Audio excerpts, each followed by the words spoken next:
Hey everyone, you're tuning in to Deeper Grooves, Musicians on Music, hosted by Cliff Beach and sponsored by California Soul Music record label.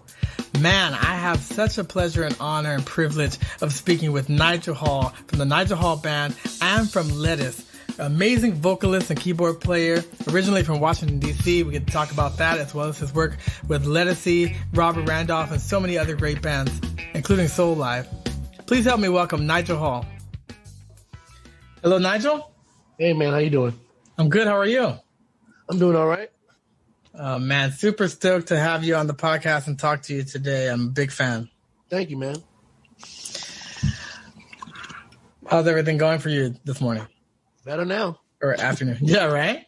Where are you located currently? I'm located in New Orleans, Louisiana, the greatest city in the world. Nice. Yeah, man. I love New Orleans. We've had some people from New Orleans on the podcast, some of Trombone Shorty's cousins, Glenn David Andrews and Glenn Andrews. They're all named Glenn Andrews. It's very confusing. Yeah, they're all this. You can't tell the difference between them either. If you were blind and heard them play, you could never tell. Yeah, I just know them by their instruments, like who plays trombone, who plays trumpet, etc. Yep. But I mean, definitely a famous family for sure in that area. Of course, the Marsalis is another. People always mention the Marsalises and the Andrews. They never really say anything about the Baptistes, other than just recently because of my man on Stephen Colbert's show. His name is slipping me right now. Yeah, John Baptiste. Yeah, John. Yeah, mm-hmm. You know, they're just getting hip to the Baptiste, but that whole family is ridiculous too. You know, it's just a lot of lineage down here, which is really, really great, and it's something to really be grateful to be a part of. That's all. Well, you are definitely in that mix of so many different things. I mean, just going through all your music with Ledisi, your own project, and so many people that you've worked with. Super excited to get into it. So let's chat about the latest Ledisi album first. You guys have Resonate, and you just did a remix for that as well. But since that's the group's 7th studio record, like, what was the process of making this one and what makes it different from the other ones? Wait a minute, which one? Resonate? Resonate. The last record, Elevate, we recorded all of the songs for both Elevate and Resonate in one session. Wow. So this was a session that we did in Colorado. We had the great Russ Elevado, who's a really good friend of mine now, and he's one of the greatest. He's one of the people behind the sound of neo soul. You know, mm-hmm. He had a hand in the most influential records, I think, in the last fucking 30 years, I guess. D'Angelo, Voodoo being one of them, Erykah Badu, Mama's Gun being another, which is probably my favorite of all of them. So we all were there, and we were in the studio for about a week, and I think we recorded about 30 songs. In fact, I think we still got a whole another 12 songs left from that session that we haven't released yet, which may or may not see the light of day. Who knows? I don't know.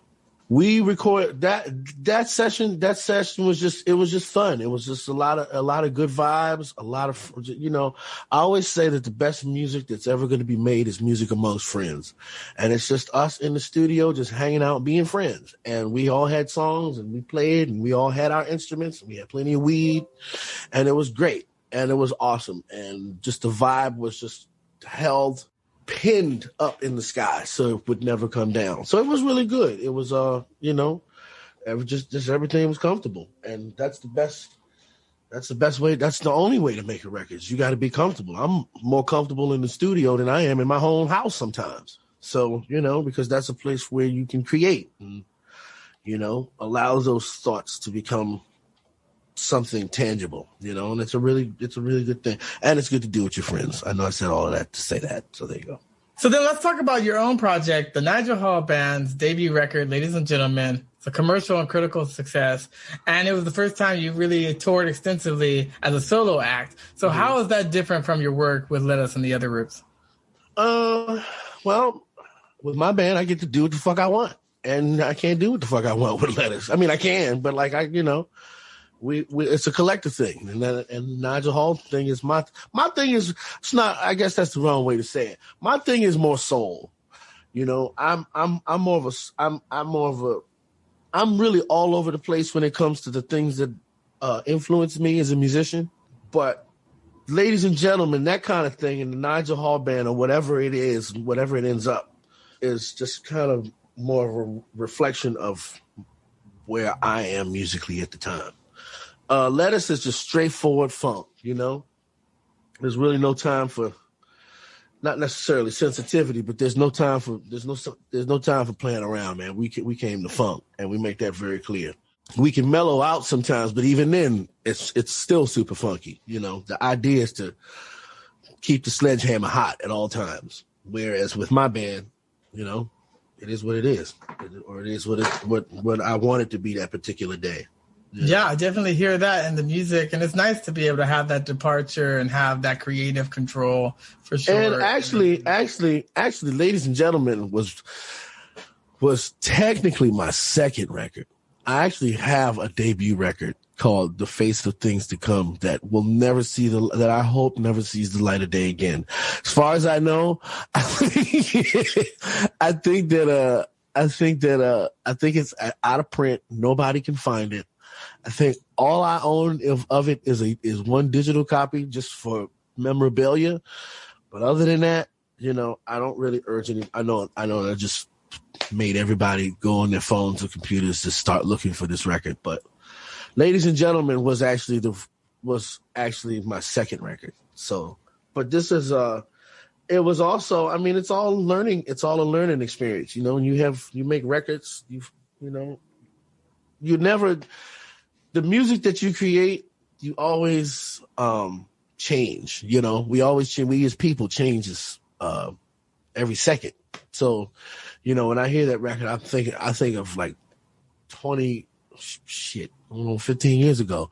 You know, there's an interesting story with that record. That record sat on the shelf for I want to say 5 years. Before anybody ever even heard it. And I was playing it out live, but nobody had ever heard the record. It was just songs that they just thought these were songs I was just jamming on. Like, I made a record. And it sat on the shelf for 5 years. I mean, this record was old enough to use the bathroom on its own before it came out. And, you know, but I'm glad people got to hear it. I can't wait for people to hear the next one. The next one's going to be fucking smash. Oh, man, I have no doubt. About that one. So then let's get into your origin story. Now, you were discovered by Ledisi co-founder Ryan around 2007, and he invited you to Brooklyn to meet Eric Krasno and record with the jazz band Soul Live.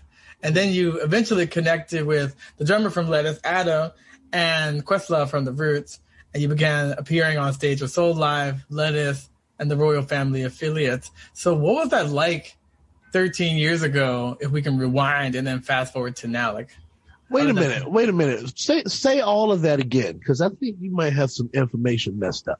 I might, so you can correct me too. Okay, now, yeah. Say it again, and I'll stop you when I hear something sketchy. Okay, so it says you were discovered by Ledisi co-founder Ryan around 2007. Around 2006. But that's around, so that's right, Ryan Zoidis. Yep. And then you were invited to Brooklyn to meet Eric Krasno and record with Soul Live. Right. Now let me stop you there. What happened was I got a phone. I was living in Bangor, Maine at the time, believe it or not. I'm originally, for all of those who don't know where I'm originally from, I'm from DC. I'll hear a lot of people come to me and say, aren't you from Maine? I'm not from Maine. I spent a lot of time in Maine, but I'm not from Maine. I'm from Washington, DC. Anyway, at the time this happened, I was in Maine. And Eric Krasno called me on the phone. You remember when we used to have landlines? You remember that? I had a landline, and he called my landline. He called me and was like, yo, this is Eric Krasno. And I have hung up on him. I actually hung up because I was like, this ain't Eric Krasno. I really thought somebody was pulling my leg, to be honest. Man, I'm so glad he called me back, because if he didn't, I mean, who knows what I'd be doing right now. But he called me and he was like, man, he sent me some tracks first. And I went to a studio in Bangor and I sang over these tracks and sent them back to him. And he was just like, man, this is the shit. So he bought me an airplane ticket from Bangor, Maine to New York City. I had never been on an airplane in my life. and I started playing with Soul Live. And that's how I got. Actually, it wasn't really supposed to be Soul Live. Eric Krasno was working on a band called Chapter 2, and it had me, Louis Cato, who plays in the Stephen Colbert band, Chris Laughlin, and myself. And it's just a 4-piece. It's just a rock, soul, funk band, you know? So that's what that was for. But somehow the lines got crossed. Somebody crossed the streams, I guess. And I ended up being in the Soul Live band. So yes, that's how I ended up in Soul Live. So that's fairly right what you read. Okay, and then from there, once you were connected with Ledisi, you worked with the drummer from Ledisi, and you started to work with Questlove from The Roots. Well, I didn't work. I mean, Questlove came. He made an appearance on my record. I mean, I knew Questlove from the times that we played Bowl Live. I mean, I didn't really know him like I knew everybody else. You know, I never did any individual work with him. In fact, he did individual work with me. So, because he was on my record, you know, because of Eric Krasno. And, you know, for that, I'm very, very appreciative of both of them for their time and their effort for making that good for me. But yeah, I always wanted to do some stuff with just Quest, because we're both nerds. And I mean, we've sat and talked before, and, you know, we both are nerdy, and we both love what we love and really love it. We really get into the James Brown shit when we talk. Him and I are James Brown bishops, if you will, in the James Brown church, you know. And, you know, we I dare say this, but we both kind of like every era of James Brown is absolutely astonishing and fantastic and amazing. But we particularly like the PCP era, and that was really funny for us, and I don't know why. And we just sit and laugh about the greatest worst James Brown songs, because they're still great, even in what they sound like, they are still great, you know. So yeah. Oh man, that's hilarious. My favorite James Brown live is the Love Power piece. Oh yeah, Love Power piece is great. I like Sex Machine Live. Sex Machine Live, and what's the other one? Revolution of the Mind, which is Live at the Apollo Part 3, basically. Oh wow. Okay. You know, that whole record was that. This was during the JB's era, 72, 73, and before he went to Africa, you know. Oh yeah, and the Soul Power documentary. They're all great. I love the oh god, what is that documentary show? They do like the cartoons of all the different people, and they show James Brown taking LSD for the first time. Oh, Tales from the Tour Bus. Yeah. Yes. That shit is dope. Mike Judge, if you're listening, please bring season 3 for that. I don't care what it is. I don't care who it is. I don't care what kind of music it is. It could be fucking polka. Just bring it back, because we want to see that shit. We're bored. Musicians need some shit like that. Oh man, so good, so good. So then, continuing down the track of what you've done in the last decade or so, you were nominated for a Grammy for your work on Ledisi's "Turn Me Loose" album, which is amazing. Yep. Her remake of Them Changes is ridiculous. Yeah. And the whole album, and I think it's definitely been slept on. And then also you were with Snarky Puppy on Family Dinner Volume 1. Yep. And Volume 2. Volume 2. Hold on. I think it's Volume 2. The first, yes, it's Volume 2, because there was a Volume 1 that was done somewhere else. Okay. Well, love the work on there. Thank you for that correction. And then you were also were on the Grammy-nominated New Orleans own Chawa album. Yeah. That group. And then and you were on the Grammy-winning LP Go-Go Juice with John Cleary. Yes, sir. So how does it feel to be a contributor on all of these really great side projects? I just want to play music, man. That's all I care about. And I only want to, and I want to do real shit. And I don't want to put nothing out or do anything that I can't sleep at night over. I'm over it. I've done that part. Every musician has had to do that in their career, you know. And I'm just glad to be recognized for the dope shit that I've done. And that's all it is. I'm not out looking for none of this. I'm not out looking for an award or anything. I just want to fucking play music, and I was very fortunate to be in the right place at the right time. I hear that. Now, speaking of go-go, to follow up on being originally from D.C., I'm also from Washington, D.C. area. How does that make Stop playing. Where you from, bro? I'm originally from Forestville, but I lived in Montgomery County. Forestville? Yeah. From Forestville, Maryland? Yes. Serious. Are you serious? Stop playing. Yeah. Bro, I used to live in... Do you know where Pembroke Terrace? Do you remember Pembroke Terrace? Yeah. I used to live in Pembroke Terrace, bro. Oh, man, that's right crazy. next to Suitland High School.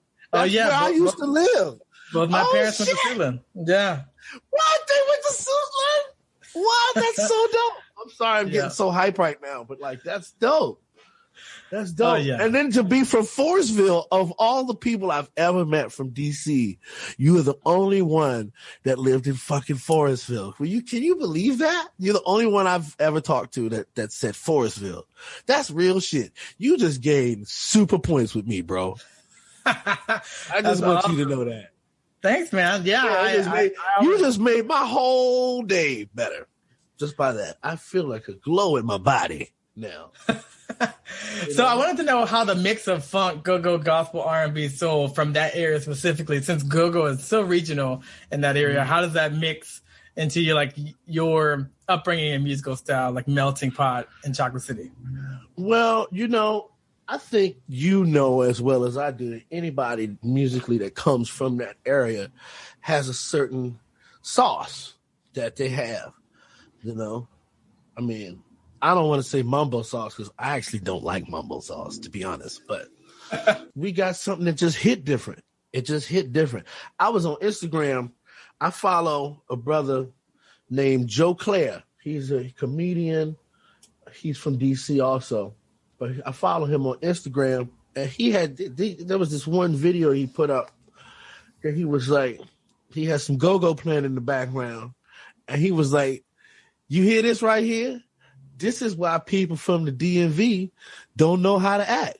A boom, blah, a boom, blah. And he started doing all that, and he went through this whole rant about how people from the DMV just think everybody is fucking crazy because in actuality, you are. You know what I'm saying? You just are to us as people from DC because we hear. I mean, listen to. Okay, watch this. Listen to early Chuck Brown and the Soul Searchers. I'm not talking about busted loose Chuck Brown because really that's go-go, but that's not really go-go in the terms of what go-go is. That's more like just funk. You know what I'm saying? But that funk hit so much different than all of the funk that was coming out in 1977, 76. You know what I'm saying? That sound of go-go had really developed. It was just some real hard funk shit. But even that shit hit different. You see what I'm saying? So it's definitely in the water down there. It's definitely in the water. And I think that, as far as the things that soulfully influence me or influence me funk-wise, I think that DC plays a major role in how I attack or just how I do shit. How I like shit done. I think it's good that when I get to see go-go kind of live outside of that realm because it's so niche in that area, but I can hear it in other bands, and even some of the Ledisi stuff kind of calls back to go-go. Yeah, that's one thing I really enjoy about Ledisi too. Is like everybody in that band, we all think the exact same way. It's got to be right. It's got to or nothing at all. And I think that one thing that me and Deitch and I, we talked every day, basically every day during this pandemic. In fact, we were on tour. We were in Europe when the Corona stuff started happening, and we ended up having to cancel our tour and come home. And I've been home since fucking March.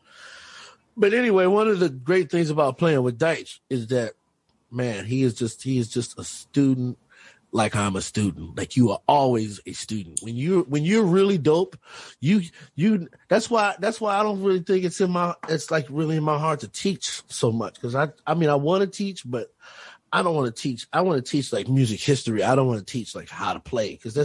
Because that's really like, that's something that I can't teach. But I think that he is a student the way that I'm a student.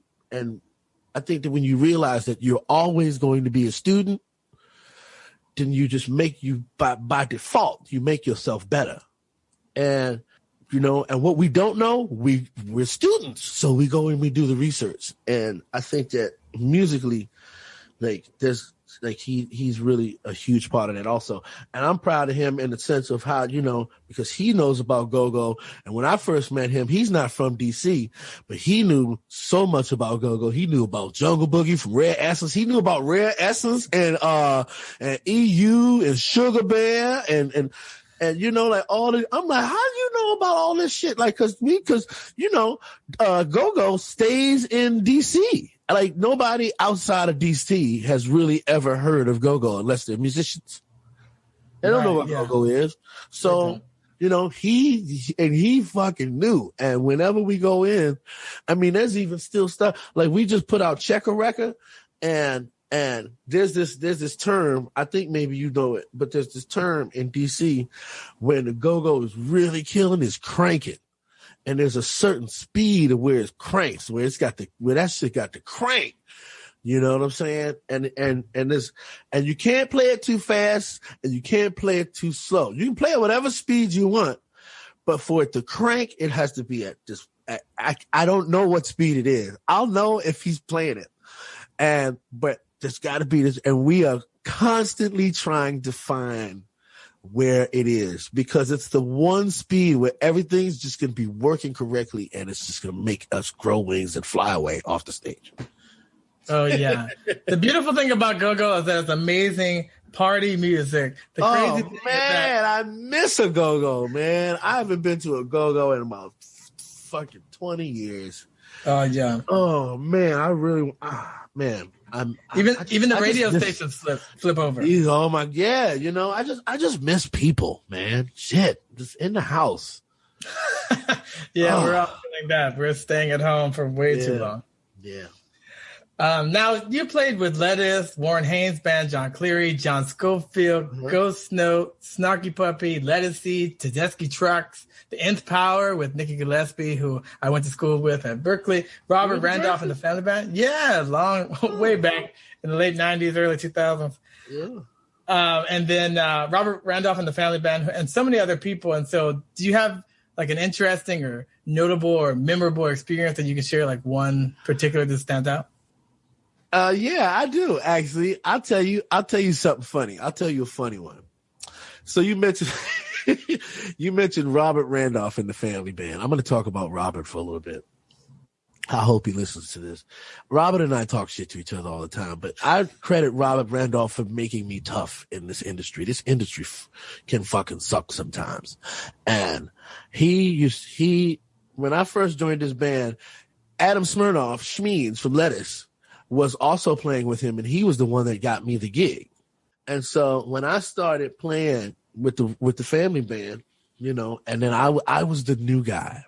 I was the youngest guy, and I was the new guy. So they were always giving me shit. And at the time, this was like the first time, like this was around the time I just started doing bus tours, right? And I was on the bus, and I really felt so good. I was like, yeah, nigga, I'm on a bus. Yeah, motherfucker, da-da-da. My cell phone bill is paid and all, you know what I'm saying? All kind of shit, you know, that a young dude would be really psyched about.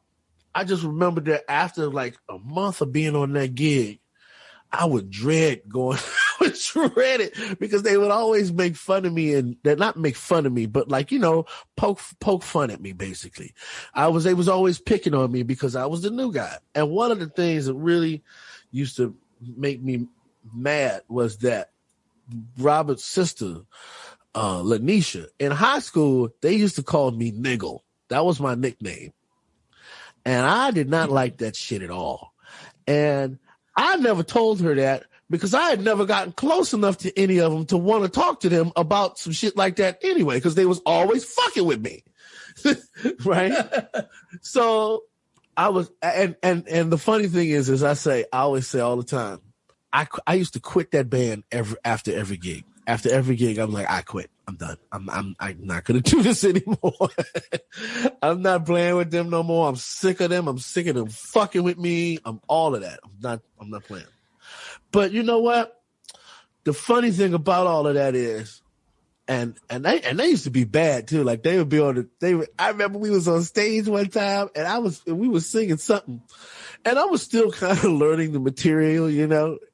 But every time I would open my mouth up to sing, they would always be like, "Oh, okay, all right, okay." That would be me when I'd be like, "Okay, back the fuck up," because y'all called me. Remember? They were singing something, and they were both and Robert and his sister Lanisha, who are my fucking homies now. Who are my homies? Me and Robert get together now, and we talk about this shit, and we laugh. And I'm so grateful that he did. Because I'm not gonna say I was a punk, because I ain't never been no punk, but like I'm just grateful that they showed me how to really conduct myself and not to always take shit so seriously, or and be serious when you need to in this industry, because it's rough for a lot of people. I can't imagine what a woman goes through. You know what I'm saying? Like, it's, you know, if I went through what I went through, I can't imagine what they go through, you know. But they made me really, really tough in this business. So a lot of good came from that. And actually, me and Robert, like I was just texting with him earlier today, and we might go do a social distance gig somewhere, you know, just to play, just to make some money somewhere. So yeah, that was one thing. I'll tell you another. You got time for another story? Sure. Okay, this is a funny one. My very first bus tour was with Soul Live during the Up Here tour. Okay. We were riding along, and we were in San Francisco one night, and we went out and partied all night, I think, somewhere, and then got on the bus, and we're like, okay, I'm gonna get on the bus and go to sleep. Oh, thank God. So we get, and I set up like this enormous crash, like a bunch of pillows, like in my bunk. And I was like, oh, this is going to be so good. And so the bus breaks down. It breaks down. And so we had to pull over and get the bus fixed, but we're going to be late for the gig. So the bus is going to stay in Oakland, and we have to rent a 15-passenger van and drive from Oakland to LA. We drive from Oakland to LA, and on the way, we're out in the middle of nowhere and starving. So we stop at a gas station, and I get an egg and cheese biscuit with sausage on it, but I took the sausage off because I don't really eat pork.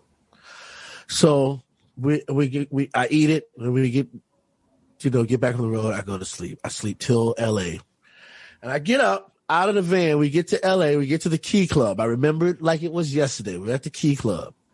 And I get out of the car, and something don't really feel right. It ain't bad. It's not bad, but it just don't feel right. And I'm like, okay, maybe I just got to go use the bathroom. Maybe I just go, I'll be good. So I go and get ready to do the sound check. And I'm laying on the couch in the dressing room, and then I just feel like I got to puke. So I go. I know this is kind of nasty, but I go, and I've never done this before ever in my life, but I puked. So it was like so long. It was like, you know how they say projectile, like with that scene in not Poltergeist. What's the one when her head turned around all the way? You know which one I'm talking about. Oh yeah, oh god. You know which one I'm talking about. Exorcist, yeah. Like that type of shit. And the dude that thought I was all like messed up on drugs and stuff like that, which I wasn't. But I had gotten food poisoning. So now that's the first time, right? The show is And we got there late. So the show is an hour. It's about an hour and a half, right? So I got an hour and a half to get myself together. Bro, I am puking every 5 minutes until they called my name on stage to come and sing. And I had to sing next to Ledisi. Ledisi and I were doing a duet. And so I'm literally, Ledisi's out first, and then I go out. And so I'm sitting at the door on the side before I have to go out on stage, right to the stage, with a bucket. And then I hear Al Evans say, "Ladies and gentlemen, Nigel Hall." And I'm fucking puking, and I just finished it, and I put the bucket down. And the whole time I felt like I was just going to fucking go all over the stage. But I went out there, and I was hoping that my breath didn't stink too bad. But I went out there, and I fucking sang like a bird the whole time on the thin fringe of just letting whoever was in my way have it. And we sang like a bird, and I did not puke, and I did everything, and I did the screams, and I did it like it was the record. Like nothing changed with the performance. And then I did my thing, and I like kind of ran off the stage, like a little trot off the stage, get back out. I see that bucket, and I proceed to puke the entire night up until the next day. But I still got the job done. I still was able to go out there and sing and make it look like, because everybody was looking at me like, yo, how the fuck is he doing this right now? Shit, I don't know. I wish I could tell you. But I just remember feeling so shitty right after I got done, but feeling so proud of myself because it was all good. And like, Ledisi can sing. She out there singing. She not out there half-ass singing. So I can't come out there and half-ass sing. If you gonna sing, damn it, I'm gonna sing. You're not gonna wash me on my own gig. You know what I'm saying? Mm-hmm. I hear that. That's crazy that you were able to make that through. I think. Oh man, I can't believe it. I can't believe it. I remember that shit like it was yesterday too. And everybody was just like, I remember when we left LA, everybody was just like, man, you a cold motherfucker, bro, because I would have never gotten to do nothing like that. I've had to step in for people before when they're not feeling good on gigs. So I totally understand, and it's not fucking cool. But I'm still, you can tell I'm still proud of myself. As you should be. It's very different singing and having that happen than playing this one. If you're like playing in the background, you can kind of fake it a little bit more, but you gotta. If you got to be out front, right out in front. Yeah, but so then you talked about having another record at some point. So what's next musically for you? I have a record coming out in February. My officially third record is called Spiritual. And it is a record that I did with some very, very, very good friends of mine in Richmond, Virginia. I went back to the DMV to record this record, and it's got some it's got some different material on it. It's definitely a different Nigel Hall record. But this is how I always describe it. I always say that if Ladies and Gentlemen was my brown sugar, then this one is my voodoo. Because of the fact that and I'm not comparing myself to D'Angelo in any way, but I'm just using that as a comparison of the contrast of those two records, basically is what I'm saying. And it's still a soul record, and there's still some soulful stuff on it. I mean, there's still some remnants of Ladies and Gentlemen. I recorded a song on there by Greg Fillinganes called Baby I Do Love You on it. That I actually recorded for Ladies and Gentlemen, but it didn't make the record. And it was cool too, man, because it was me, Charlie Hunter, and Adam Deitch, and Bill Summers from the Headhunters. And it was cool, but for some reason it didn't make the cut. But it did this time. And this time the special guest I have on it is a hero of mine, like one of my, like in my top three, Patrice Rushen. She's on the record. And I'm really shout to Patrice. I know she's out there in LA. Patrice has been like really a huge inspiration to me over the years, but as of recently, you know, we've been talking a lot and keeping in touch, and you know, she'll show me some cool stuff to play on the road sometimes when I'm in need of some new shit to play. And you know, she's just like a homie now. You know, it's really cool that, you know, that I can call on somebody like her and it'd be my homie, but my hero also, you know, like John Cleary. It's the same thing. Me and John get together, we fucking like old high school buddies, man. Like, you know, we have fun together, and he lives on the same street that I live on, and I go hang out. I have his Wurlitzer at my house right now because he's in Europe. You know, that's my homie. That's like, we're homies, you know. It's really good to have people like that on your side. So yeah, so I got Patrice Rushen on the record, and I got Marcus King on the record. He's making he's blowing up. Yeah, Marcus is my homie. Jeff Coffin from Dave Matthews Band is playing on there. I have Zoidus. Zoidus made the record. Ryan Zoidus from Ledisi. It's a great record. It's really turned into. It was already good when I was like recording it. I was like, oh, this is gonna be some different shit. But man, what it's blossomed to, I think, is something I'm very, very proud of. And this is like one of the records. You know, I feel like every artist puts a record out in their life that is completely and 100% them, and that they're 100% proud of. I mean, they all are 100% proud of all of them. But you know, just this being one of the records that really showed who I am. This record is it, who I am as a person, and I'm really, really happy with the outcome. I've never been happy about anything I've ever done, as far as a solo situation. This is the best shit I've ever done. As it should be, as you continue to be a student and continue to evolve. I like the analogy from brown sugar to voodoo. Voodoo, yeah. I'm sure many people have used as a testament. And after your voodoo, you'll get to your Black Messiah, I guess, next. No, after my voodoo, I'm going to stop using D'Angelo analogies. I gotcha. So we have 2 rapid fire questions as we wrap up today that we ask all the guests. What advice would you give someone starting out in music today? My advice would be to make sure this is what you want to do. Make sure this is something that you want to make sure that your love for music is more than your love for wanting to be famous or wanting to be in front of people, because I think the real artistry comes from when you don't care who's listening, because then you can actually be yourself.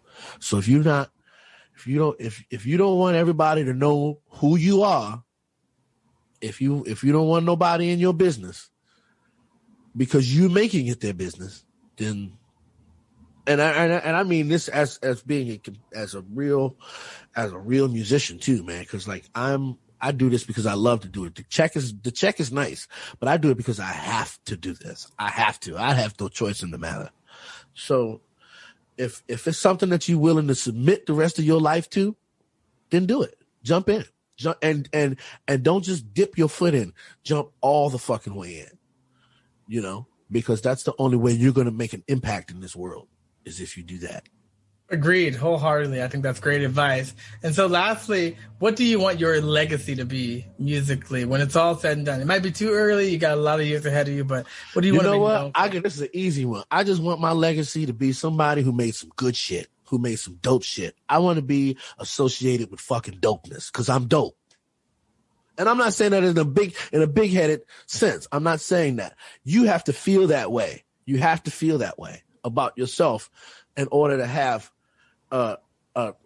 influence on someone else. I'm not saying that. I want y'all to be listening to this. Listen to him. No, because that's not where it's coming from. Where it's coming from is you have, as the Bible says, as a man thinketh, so is he. So if I think other than that, then every time I go into something, it will never be what it should be, because I'm already going into it half-assed. Like I said, you got to jump all the way in, you know? And I just want my legacy. I don't want my legacy to be, you know, I want my legacy to be associated with dopeness. And everything this motherfucker did was dope. That's all. Well, it definitely seems like you're well on your way, and we look forward to hearing this new record when it comes out in 2021. And hopefully we start getting the world moving again so you can get out there and start touring for that record as well.